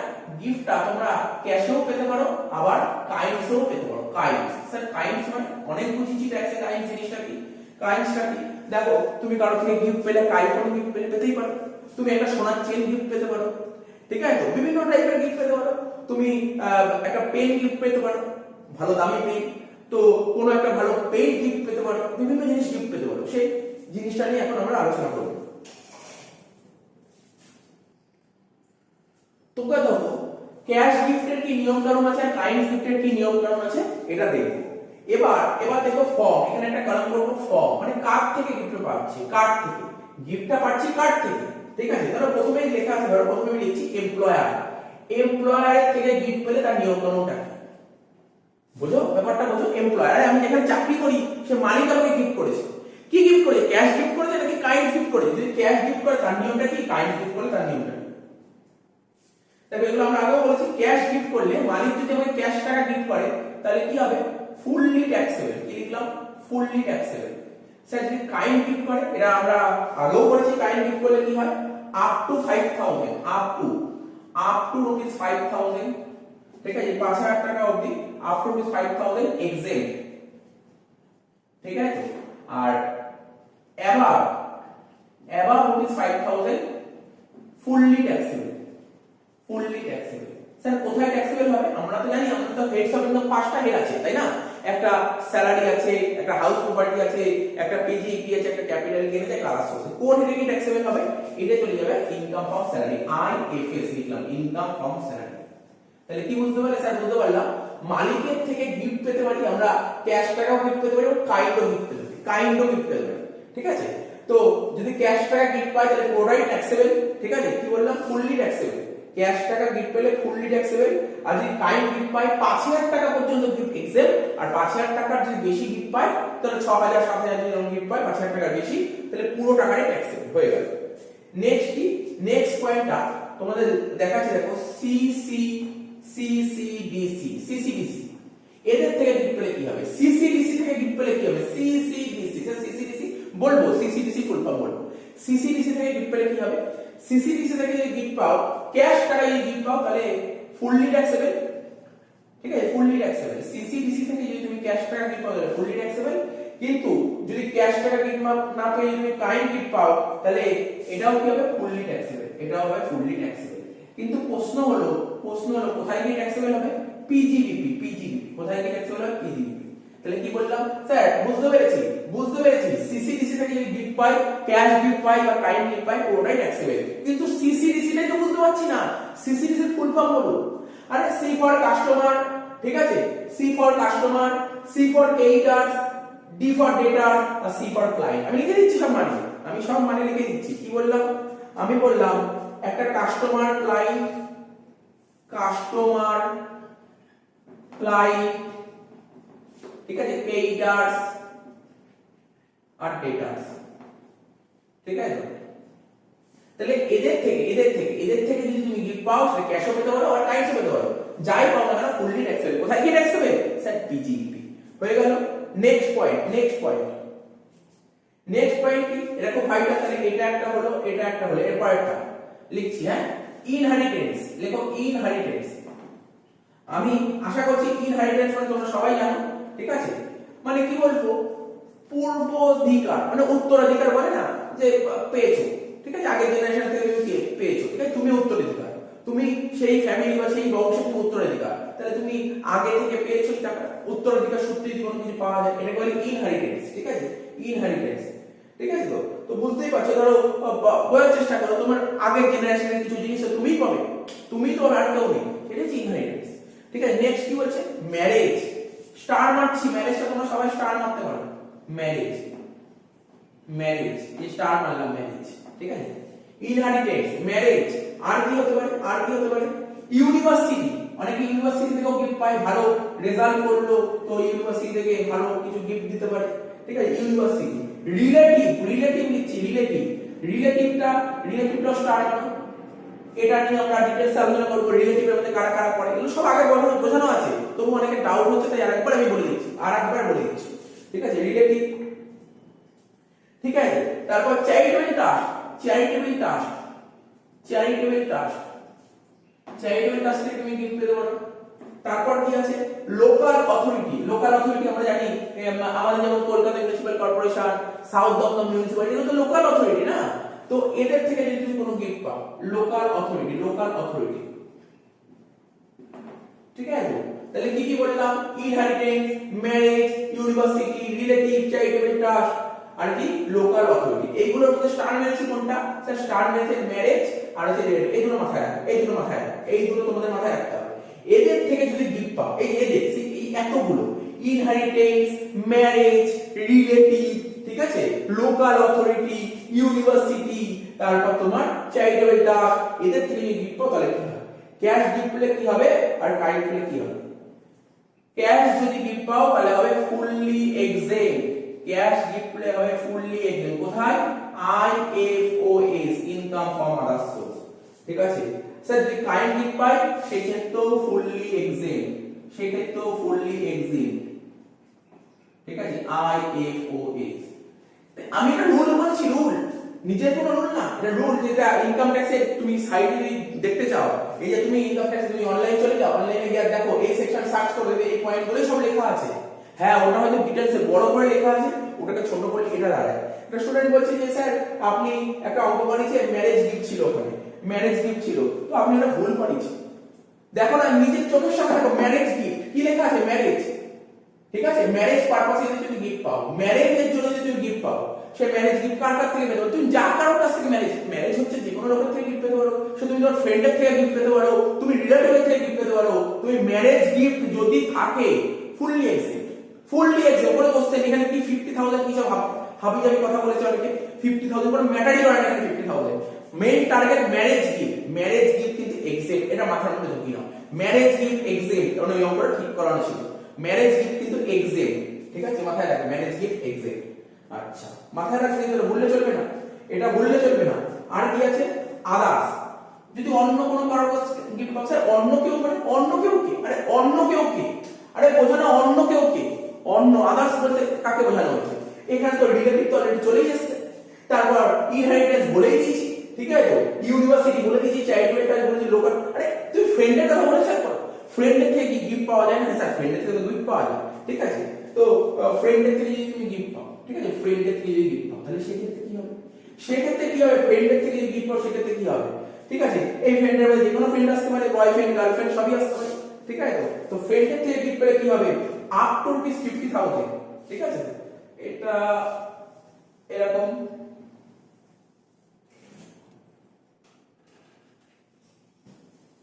ঠিক আছে, ফ্রেন্ডের থেকে যদি আমরা গিফট পাই তাহলে আপ টু ₹50,000, আপ টু ₹50,000। ঠিক আছে, আপ টু ₹50,000 মানে 50,000 টাকা পর্যন্ত যদি ফ্রেন্ডের থেকে গিফট পাই, সেটা এক্সেপ্ট, সেটা এক্সেপ্ট, সেটা এক্সেপ্ট, কোনো সন্দেহ নেই, কোনো সন্দেহ নেই। বা অ্যাবাভ ₹50,000, অ্যাবাভ ₹50,000। কিন্তু বন্ধুর থেকে যদি 50,000 টাকার বেশি গিফট পাও, যদি 50,000 টাকার বেশি গিফট পাও সেক্ষেত্রে কি হবে, সেক্ষেত্রে fully taxable, fully taxable, fully taxable. ঠিক আছে, স্যার এটা কিসের কথা বললাম, ক্যাশ। তুমি যদি তোমার বন্ধুর থেকে ক্যাশ টাকা গিফট পাও, ধরো 40,000 টাকা বন্ধুর থেকে ক্যাশ টাকা গিফট পেলে, এটা তো এক্সেপ্ট। কিন্তু বন্ধুর থেকে যদি তুমি ধরো 60,000 টাকা গিফট পেলে, তাহলে 50,000 টাকা বেশি, ফুললি ট্যাক্সেবল। ঠিক আছে, আর এখানে এখানে কাইন্ড, বন্ধুর থেকে ধরো কাইন্ড গিফট পেলে, ঠিক আছে, ওই একই কথা লিখবো, up to rupees 50,000 exempt above rupees 50,000 fully taxable, fully taxable। তাহলে জিনিসটা বোঝা গেল, স্যার বুঝতে পেরেছি পুরো ক্লিয়ার করে নাও। তো আমাকে একজন কোশ্চেন করেছিল একজন, তো বলছি স্যার ম্যারেজ গিফট, কোশ্চেনে লেখা ছিল ম্যারেজ গিফট পেয়েছি কার থেকে, ফ্রেন্ডের থেকে। ম্যারেজ গিফট পেয়েছি ফ্রেন্ডের থেকে, কোশ্চেনে লেখা ছিল ম্যারেজ গিফট পেয়েছি ফ্রেন্ডের থেকে, এক্সাক্ট অ্যামাউন্ট মনে নেই, আমি বলেছি 70,000 টাকা, মনে হয় 70,000 কিছু একটা ছিল, এক্সাক্ট আমি মনে করে বলতে পারছি না কত টাকা ছিল। ওখানে কোশ্চেনে লেখা ছিল ম্যারেজ গিফট, ঠিক আছে, ফ্রম ফ্রেন্ড, ঠিক আছে, ফ্রম ফ্রেন্ড এত টাকা, 70,000 টাকা ছিল। তো স্টুডেন্ট বলছে যে স্যার 50,000 টাকার তো বেশি গিফট, ঠিক আছে, ফ্রেন্ডের থেকে তো 50,000 টাকার বেশি গিফট পেয়েছে, এটা তো ট্যাক্সেবল হওয়া উচিত, এটা ট্যাক্সেবল হওয়া উচিত। আমি বলছি না, যদি বলতো শুধু ফ্রেন্ডের থেকে গিফট পেয়েছি তাহলে তোমার কথা ঠিক, কিন্তু এখানে কি বলছে marriage gift, main point focus করব ম্যারেজ গিফটে। তো ম্যারেজ গিফট যে এক্সেপ্ট, এটা মাথায় রাখো, এটা মাথার মধ্যে ঢুকে নাও, ম্যারেজ গিফট যে এক্সেপ্ট, বোঝা গেল স্যার? বুঝতে পেরেছি। আমি এখানে বলেছিলাম সব বলেছি, আমি একটা কথা বলবো, সেটা কি রিলেটিভ, রিলেটিভের কথাটা বলবো। রিলেটিভ বলতে আমরা কি বুঝি, এত কি ঢুকে নাও, এটা করলেই হয়ে যাবে, এটা করলেই হয়ে যাবে, ঠিক আছে। আমি এখন রিলেটিভের ডেফিনিশনটা তোমাকে দিয়ে দিচ্ছি, একটা ফ্লো চার্ট আকারে দিচ্ছি, তোমার মাথার মধ্যে ঢুকে যায়, ঠিক আছে? তো ঠিক আছে, এটা ঢুকে নাও। তো দেখো এই রিলেটিভের চার্টটা করে দিয়েছি, দেখে নাও, এই চার্টটা ভালো করে দেখে নাও, তাহলে কোনটাও হবে না। কি বলছে দেখো, রিলেটিভ বলতে কাকে বোঝায়, রিলেটিভ বলতে কাকে বোঝায়? ইনকাম ট্যাক্সের ডেফিনিশনে বলেছে রিলেটিভ বলতে এদেরকে বোঝায়, এদের থেকে যদি তুমি গিফট পাও তাহলে তোমার নট ট্যাক্সেবল। তো রিলেটিভ বলতে কি বোঝায়, ধরো আমি ইনকাম করছি, ঠিক আছে, ধরো আমি গিফট পেয়েছি, আমি ইন্ডিভিজুয়াল, ঠিক আছে, স্পাউস, আমরা ইনকাম ট্যাক্স অনেকদিন ধরে শিখছি, যদি হাজবেন্ড ইনকাম করে তার স্পাউস হবে তার ওয়াইফ, আর ওয়াইফ যদি ইনকাম করে তার স্পাউস হবে তার হাজবেন্ড, ঠিক আছে। তো আমি দেখো একটা চার্টের মধ্যে বলেছি ইন্ডিভিজুয়াল বা তার স্পাউস, ধরো আমি গিফট পাচ্ছি, ঠিক আছে, আমি গিফট পাচ্ছি, কার থেকে গিফট পাচ্ছি, কার থেকে, স্পাউসের থেকে, রিলেটিভের মধ্যে পাচ্ছি, ঠিক আছে।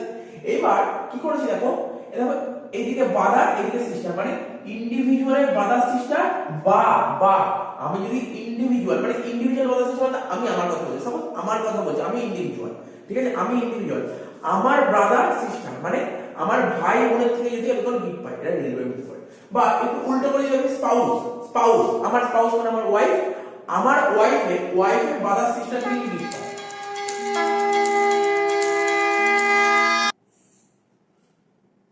ঠিক আছে, আমার ওয়াইফের ব্রাদার সিস্টার, ঠিক আছে, আমার ওয়াইফের ব্রাদার সিস্টার মানে কি, আমার ওয়াইফের ব্রাদারটা কি হবে, শালা, আর ওয়াইফের সিস্টারটা কি হবে, শালি, এদের থেকে গিফট পাই, এরাও রিলেটিভের মধ্যে পড়ছে। এবার এদের স্পাউসও কিন্তু ইনক্লুড, এই যে ব্রাদারের স্পাউস, ঠিক আছে, আবার এই সিস্টারের স্পাউস, ব্যাপারটা বোঝো, মানে আমি, ঠিক আছে, আমার দাদার স্পাউস, ঠিক আছে, আমার দিদির স্পাউস, ঠিক আছে। এবার যদি উল্টো করে যদি ভাবি, আমার স্পাউসের ব্রাদার তার স্পাউস, আর স্পাউসের সিস্টার তার স্পাউস, ঠিক আছে। তো মানে শালার বউ, ঠিক আছে, শালির বউ, বুঝতে পেরেছো? আচ্ছা, এবার কি বলছে ইন্ডিভিজুয়াল, এটা কিন্তু এটা স্পাউসের কথা বলছে, ইন্ডিভিজুয়ালের ক্ষেত্রে ইন্ডিভিজুয়ালের প্যারেন্টস মানে আমার ধর আমার বাবা, ঠিক আছে, প্যারেন্টস মানে কি বাবা মা, ঠিক আছে। এবার বাবার ভাই বোন মানে কি কাকা জ্যাঠা, আর ওইদিকে হচ্ছে পিসি। এবার এদের স্পাউস, এবার এইদিকে কি করেছি বুঝতে পেরেছো? এবার মা, ঠিক আছে, মা মানে প্যারেন্টস মধ্যে বাবা মা হচ্ছে, এবার কি হবে মাসি, ঠিক আছে, মাসি মামা তাদের স্পাউস, এখানে তাই বলেছে। এই যে এটা ইন্ডিভিজুয়াল, এটা করে দিচ্ছি ইন্ডিভিজুয়ালের যে প্যারেন্টস মানে বাবা মা, ঠিক আছে, এই যে বাবা মার ভাই বোন, বাবা মার ভাই বোন মানে কি কাকা, ঠিক আছে, বাবা মার ভাই বোন কাকা পিসি, ঠিক আছে, এবার মার ভাই বোন মানে মামা আর মাসি। এবার এদের স্পাউস বলে নিতে হবে, ঠিক আছে। এবং লাস্ট একটা পয়েন্ট এটা মাথায় রাখতে হবে, অ্যাসেট আর ডিসেন্ট, ঠিক আছে, ইন্ডিভিজুয়াল আর স্পাউস অ্যাসেট আর ডিসেন্ট, অ্যাসেট মানে উপরে, ডিসেন্ট মানে নিচে, অ্যাসেট মানে উপরে, ডিসেন্ট মানে নিচে, ঠিক আছে। আমি যদি বলি ইন্ডিভিজুয়ালের অ্যাসেট কোনটা, তিনটে বংশ, একটা প্যারেন্টস, ঠিক আছে, গ্র্যান্ড প্যারেন্ট, আর হচ্ছে গ্রেট গ্র্যান্ড প্যারেন্টস, কিন্তু এদের স্পাউস গুলো নিতে হবে, ঠিক আছে। ডিসেন্ট কোনটা, children, grand children are great grand children, ঠিক আছে, স্পাউস গুলো নিতে হবে। এবার যদি স্পাউসের কথা বলি, স্পাউসের অ্যাসেট কোনটা, একই কথা হবে, parents, grand parents are great grand parents. আর স্পাউসের তোমার ডিসেন্ট কি হবে, children, grand children are great grand children, ঠিক আছে? এইগুলো সব স্পাউস ধরে নিতে হবে। আশা করি বুঝতে পেরেছো। তো এর বাইরে রেগুলার মধ্যে কোনো কিছু নেই, এটা ভালো করে জেনে রাখলে হয়ে যাবে, ঠিক আছে?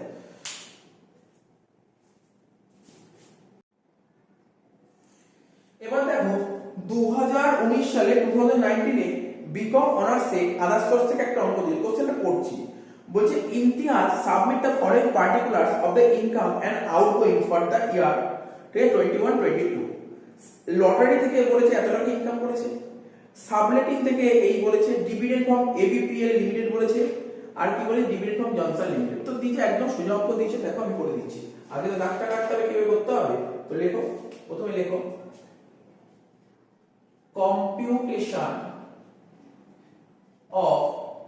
computation of income from other sources, computation of income from other sources,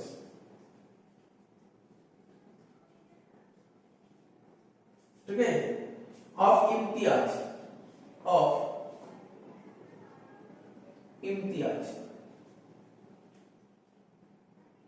ठीक है, of imtiyaz, ठीक है। तो फॉर द असेसमेंट ईयर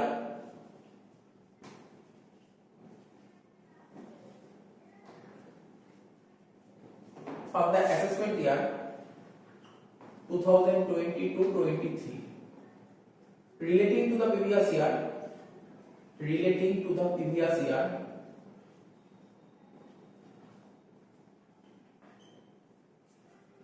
2021-22 কিছুই নেই, এগুলো বোঝানোর কিছু নেই অঙ্কগুলোর মধ্যে, জাস্ট অঙ্কটা করে দিচ্ছি, ঠিক আছে? বোঝানোর কিছু নেই, আমরা আগে অনেক শিখেছি।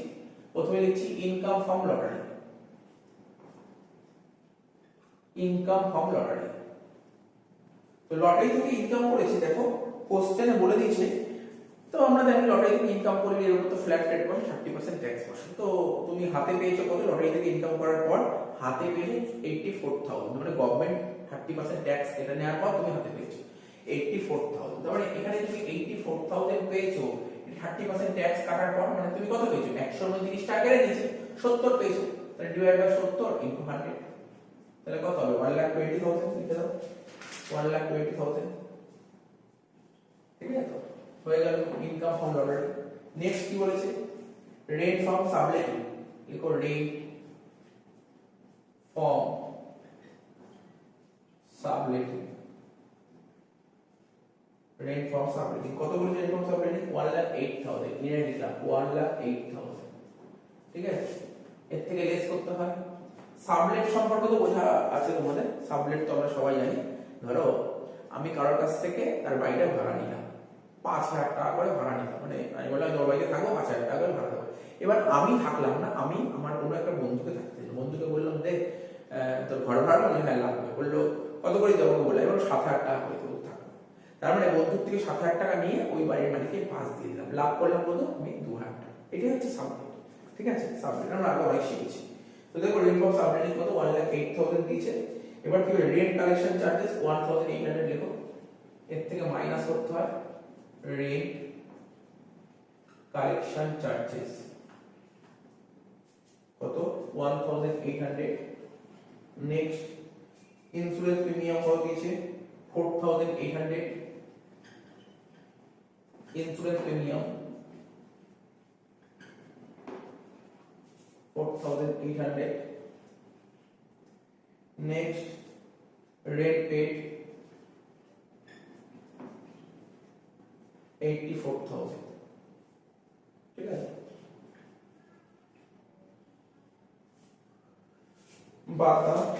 বাদ দিয়ে দেখো কত বেরোচ্ছে? 17,400। নেক্সট কি বলেছে? নেক্সট বলেছে dividend from ABPL limited, Indian company. আমরা জানি ইন্ডিয়ান কোম্পানিতে ডিভিডেন্ড পেলে, ঠিক আছে? তো ইন্ডিয়ান কোম্পানি থেকে ডিভিডেন্ড পেলে কি হয়, ঠিক আছে? আগে ছিল ইন্ডিয়ান কোম্পানি থেকে ডিভিডেন্ড পেলাম, এটা ছিল তোমার এক্সেন্টেড, কিন্তু বর্তমানে ট্যাক্স দিতে হবে, ঠিক আছে? ট্যাক্স হয়ে ইনকাম। তো লিখো dividend from ABPL limited, dividend from ABPL limited, ঠিক আছে? কত টাকা দিয়েছে? যত টাকা দিয়েছে পুরো বসিয়ে দাও, কত টাকা দিয়েছে? 24,000, এখানে লিখে দিলাম 24,000। নেক্সট কি বলেছে? Dividend from Johnson limited, dividend from Johnson limited. কত টাকা দিয়েছে? আচ্ছা, এটা তো ছিল ইন্ডিয়ান কোম্পানি, পাশে লিখলাম ইন্ডিয়ান কোম্পানি, আর পরেরটা ছিল ফরেন কোম্পানি। ঠিক আছে, ফরেন কোম্পানি থেকে যদি ডিভিডেন্ড পায়, এটা তো ট্যাক্স হয়ে দিতাম না, লিখে দাও 72,000, টোটাল করে দাও, অঙ্ক শেষ। এই অঙ্ক ছিল 2020 5 মার্কস দিয়েছিল। ঠিক আছে, হয়ে গেল অঙ্কটা শেষ। লেখো ইনকাম ফ্রম আদার সোর্সেস। ঠিক আছে, আমাদের ইনকাম ফ্রম আদার সোর্সের ডিভিশনটাও কমপ্লিট হয়ে গেল। ঠিক আছে, টোটাল কত হচ্ছে 2 লাখ, টোটালটা করে দেখতে হবে না, টোটালটা আমাদের করে দেখতে হবে। ঠিক আছে, টোটালটা করে দেখো, 1,20,000 আর 24 কত হচ্ছে? 1,20,000 আর 24,000 হচ্ছে 1,44,000, 1,44,000 মানে 96। করে দেখো, ক্যালকুলেট করে দেখো।